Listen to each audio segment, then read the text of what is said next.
Hoje é quinta-feira, dia 16 de julho de 2026, e eu gostaria de fazer uma resenha, compartilhar com vocês observações sobre o verdadeiro cinema. E quando o Martin Scorsese ele fala sobre absolute cinema, é disso aqui que ele está falando, tá? Porque muitos filmes as pessoas veem, mas poucos filmes são aqueles que realmente ficam e que realmente representam alguma coisa. E começando pelo princípio, esse filme aqui, ele era um conto de uma autora chamada Annie Proulx.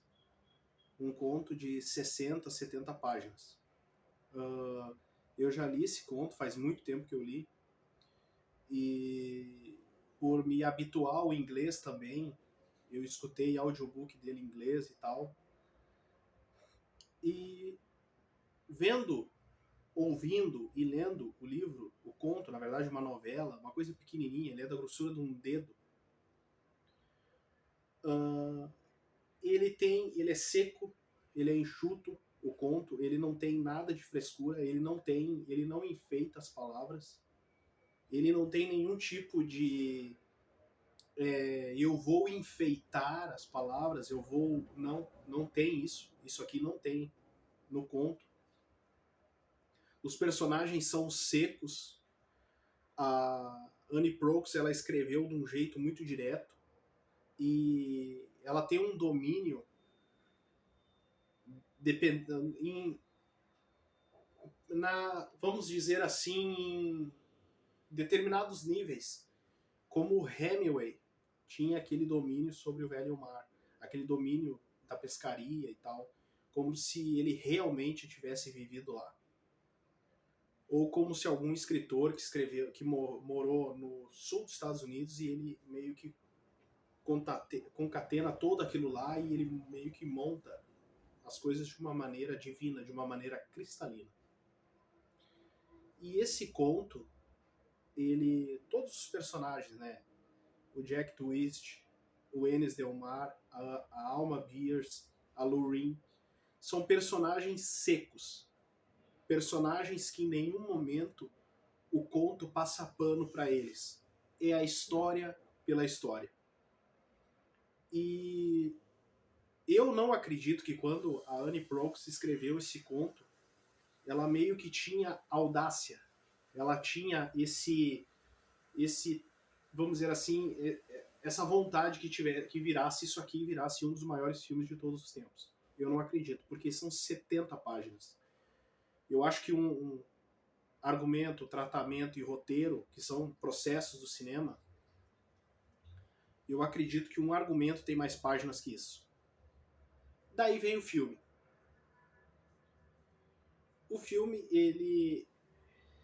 eu coloco como um dos melhores filmes que eu vi na vida, do meu ponto de vista, porque se você pegar, por exemplo, os maiores filmes de todos os tempos, os maiores, Poderoso Chefão 1 e 2, eu prefiro 2, mas se você pegar Beleza Americana, Magnolia, Parasita, que é um filme que entrou ao longo dos anos, entrou aí, Parasita, que é um filme recente, é um filme que tem aí 7 anos, 6, 7 anos, mas é um filme que está nessa prateleira aqui. Mas essa prateleira aqui é muito alta, tá? Essa prateleira aqui tá Clube da Luta, Seven, é muito alto, Pulp Fiction, Um Sonho de Liberdade, Beleza Americana, que eu já falei, Coração Valente, Gladiador, é uma prateleira muito alta. É muito alta a prateleira disso aqui. E se você analisar como conjunto da obra, esse filme aqui só perde pro Poderoso Chefão. No conjunto da obra, onde todas as artes, o que é o cinema? O cinema não é como uma ópera.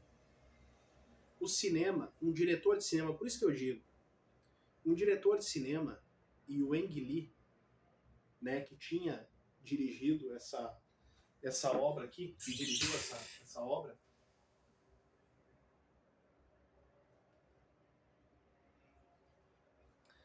ele é um diretor de cinema completo, tá? Um diretor de cinema completo. Aquele cara que tem o domínio de todas as artes. O Ang Lee é um cara que sempre teve o domínio de todas as artes. Um diretor de cinema é como diz o Alejandro González Iñárritu. Ele tem que saber todas as áreas.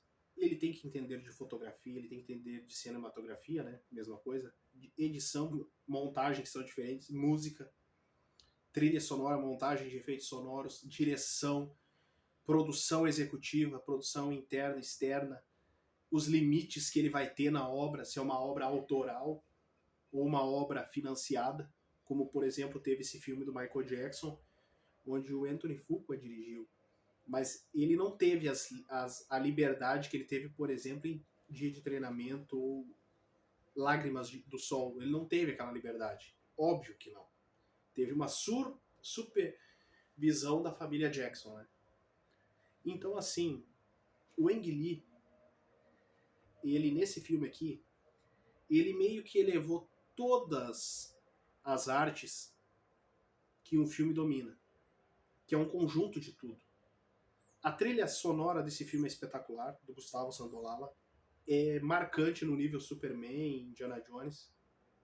A fotografia é espetacular do Rodrigo Prieto, que veio fazer fotografia dos filmes do Alejandro González Iñárritu, os primeiros, né? Depois ele passou a ser o Manuel Lupeschi, o fotógrafo dele. E a trilha sonora, a fotografia, ligado à montagem, ligado à edição, que esse filme aqui ele não tem barriga. Esse filme aqui ele tem uma pegada meio setentista, mas ele não tem barriga. Ele não, em nenhum momento ele fica arrastado. Ele tem uma edição muito boa. As cenas se encaixam muito bem. Ele já mostra coisas ali no início que é para dar uma cacetada e pegar o telespectador e mostrar o filme vai pra essa linha, tá? Tem uma cena nesse filme aqui que é meio Bons Companheiros, Goodfellas, do Scorsese, que é aquela coisa de você mostrar um negócio abissal já no início. E tudo tem um motivo, tem um porquê. E há um conjunto de fatores. E é um filme inesquecível. Daí você pega o roteiro também. Olha só quanta riqueza nesse filme. O roteiro, a fotografia, a montagem, a trilha sonora, a maquiagem desse filme. A maquiagem desse filme com Enes Del Mar velho é um negócio assim absurdo. A Alma Beers, a Lorraine, todos esses personagens, a ambiguidade do roteiro ali, umas coisas que ficam meio que soltas, né?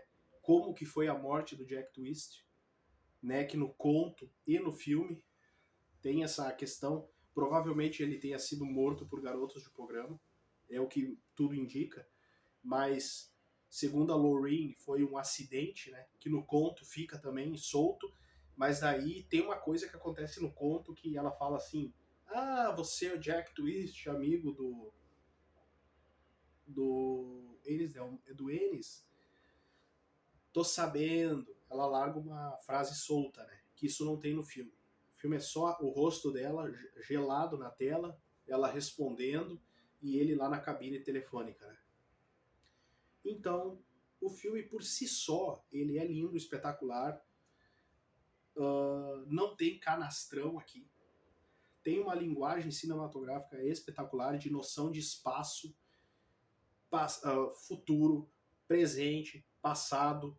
Tem uma cena lá que é Narciso, que é uma coisa meio que pintura clássica, assim, que é a montanha refletindo no lago ali. Tem um monte de coisa, tem umas coisas assim que é mais técnica de cinema, questão de espaço, questão de enquadramento, posições dos atores, como o Alejandro González Iñárritu disse em várias, ele diz não é nenhuma palestra, é para uns atores mexicanos, para umas pessoas que estão fazendo faculdade de cinema no México, e uma crítica de cinema entrevista ele, né, uma espécie de Isabelle Boscov lá do México. E daí ele fala que um ator ele tinha que entender se o ator tem que estar deitado, escorado, em pé, deitado, escorado, sentado ou sendo carregado. Que isso vai conduzir toda a cena. E esse filme não tem uma cena frouxa, não tem uma cena cagada. A posição dos atores em cena, não há um cansaço visual. Principalmente nas cenas do Enes Del Mar, quando só tem Enes Del Mar. Aqui é uma aula de cinema. É que fica complicado você falar sem poder ter as imagens por direitos autorais e tal, mas esse filme aqui é uma aula de cinema. É uma aula de como você lê um filme. É uma aula de como você lê a trilha sonora, de como você lê a fotografia, de como você lê o roteiro, de como você lê a produção do filme. O filme ele vai no limite de certas coisas, mas eu só vou até aqui porque eu não quero mostrar mais do que aqui. Entendeu? Para não ficar maçante, pesado e insuportável. Arrogante, pedante, prepotente, por exemplo, como não acontece, melhor dizendo, também em Um Sonho de Liberdade, que tem uma cena onde passa-se a primeira cena lá do personagem do Tim Robbins. Como é que é o nome do personagem? Como é que é o nome dele? O Andy Dufresne. Ele sai, daí ele é capturado ali pelas irmãs e a câmera sai. Como tem naquele filme lá do Brad Pitt, que é dos caras que são abusados quando são crianças lá. A câmera sai. Por quê? Porque senão o filme ia para outro lado. Entendeu? Como é diferente filmado, por exemplo, em Oz. Né, aquela série de TV lá, que era muito pesada, do início dos anos 2000, final dos anos 90. Entendeu? Então, por exemplo, tem aquele primeiro embate do Andy Dufresne, depois tem ele fugindo das irmãs lá e a câmera fica fechada e ele fazendo como se estivesse se livrando de cachorros, animais, assim, e me representa que tem um som de animais, assim, de cachorro uivando, alguma coisa assim, que é pra te trazer mais. Ele tá sendo atacado, né, o Andy Dufresne. Mas, assim, tem um limite ali, que vai até certo limite. E aqui tem um limite. Tem uma cena forte no início, que é a cena da barraca, e depois o filme, ele vai até certo ponto, ele vai no limite do que... Porque senão viraria outro filme. Tá? Senão viraria outro filme, como, por exemplo, esse filme aqui é nota 10. Mas tem filmes que tem um gênero parecido, como por exemplo, Call Me By Your Name, que é aquele Me Chame Pelo Seu Nome, que é um filme com a mesma temática, a mesma áurea, só que é um filme que, na minha opinião, tem horas que ele passa do limite. Ele passa do limite de chatice. Tem horas ali que fica maçante, fica pesado, o final é arrastado. Eu acho assim, aquele Call Me By Your Name, ele poderia ser enxugado, ele tem uma certa barriga ali. E os atores parece que tem o Timothée Chalamet que tá trabalhando aqui, e daí tem alguns atores que estão meio que aqui, entendeu? Sabe, tipo, tem uma disparidade ali. Tipo, o casal lá principal, eles não estão na mesma coisa que acontece aqui, entendeu? Aqui o negócio é muito alto, o nível, né, de atuação e tal. E realmente o filme ele tem essa pegada, ele é perfeito do ponto de vista técnico, não envelheceu assim de uma maneira tosca, a maquiagem dele segura muito bem, tá? Principalmente na passagem de tempo. Cenas que não são tão, como que eu posso dizer, melancólicas assim, mas é aquele sentido de você absorver ele por inteiro. Tem a trilha sonora do Gustavo Santaolalla, que ela é picoteada, ela tem esse toque e ela tem diferentes partes para cada determinada cena, como aquela música lá do Bill Conde pro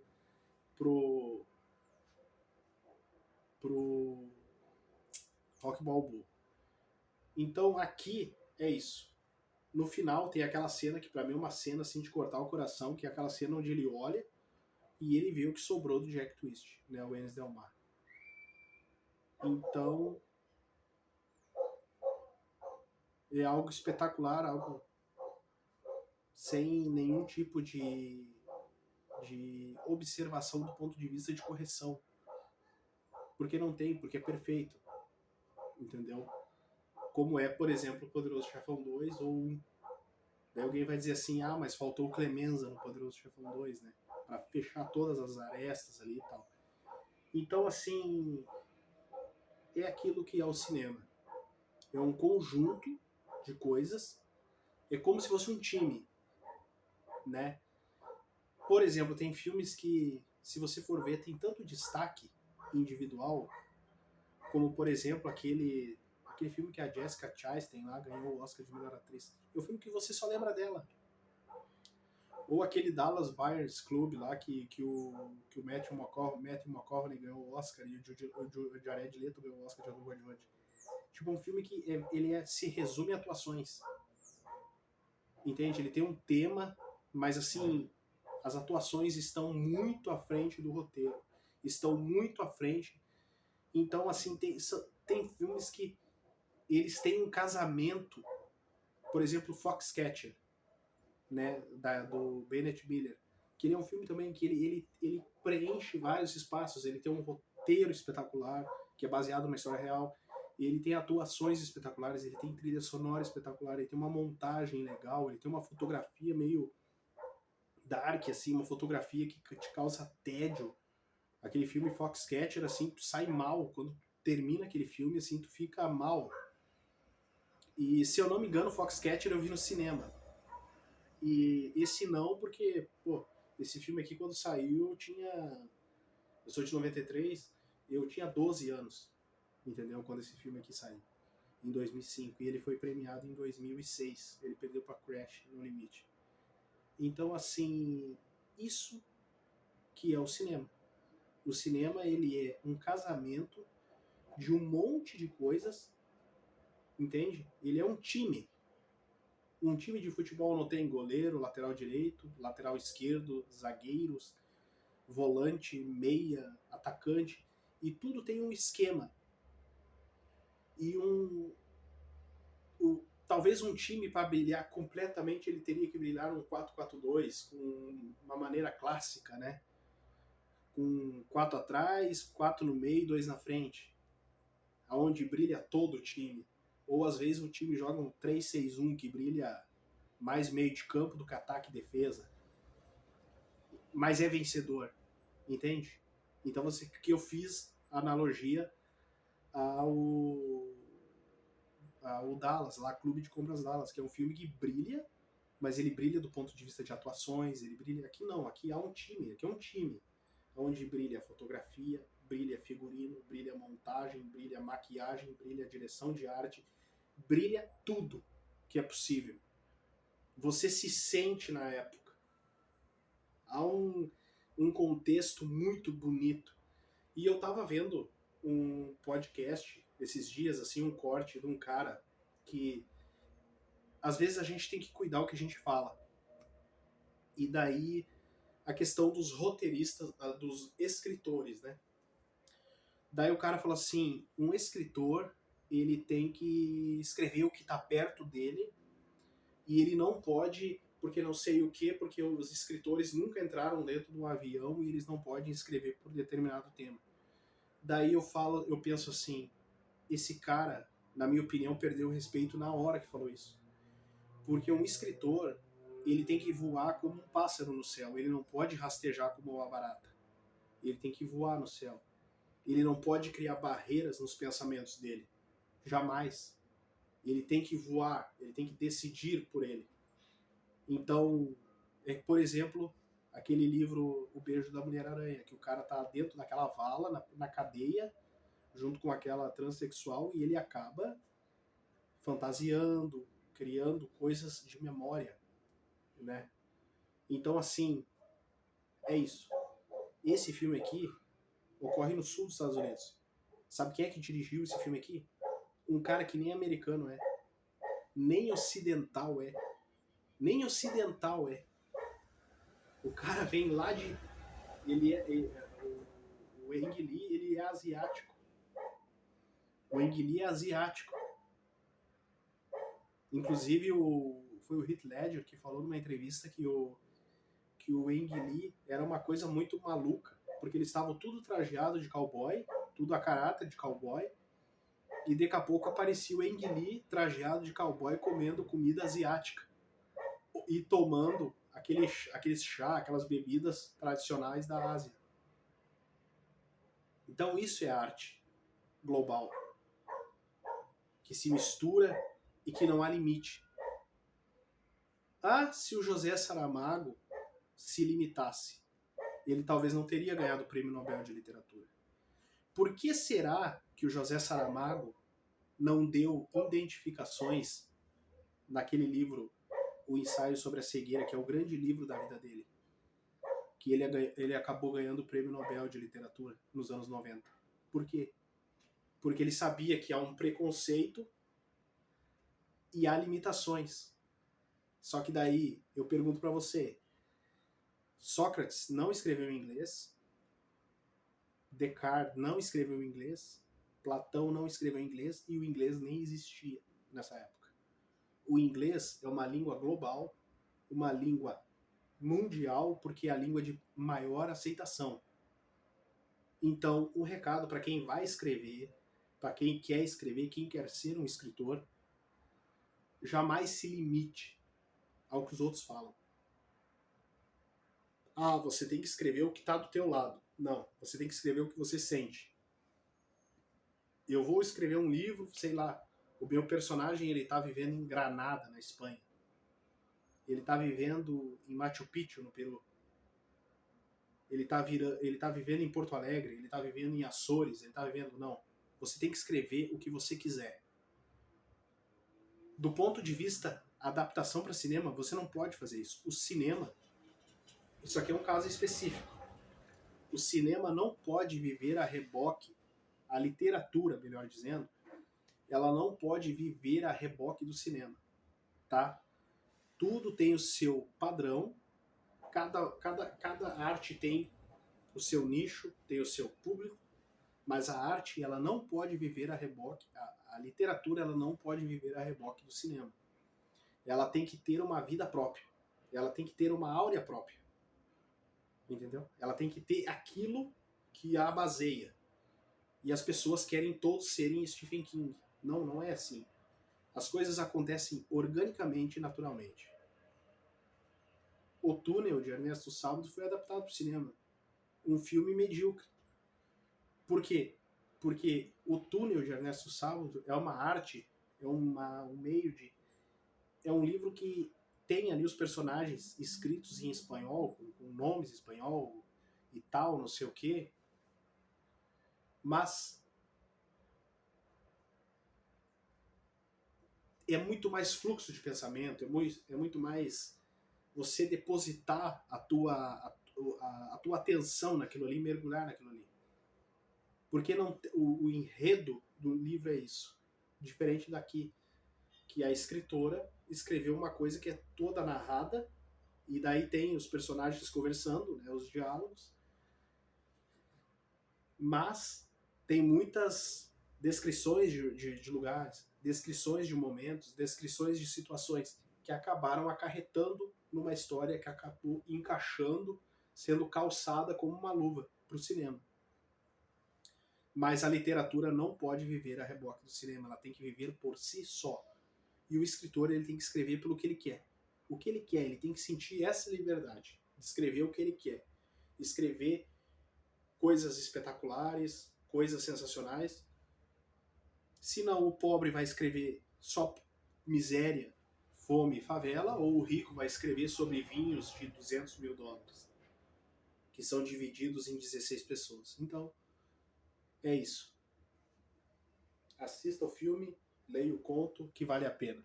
Vale o tempo perdido, com certeza.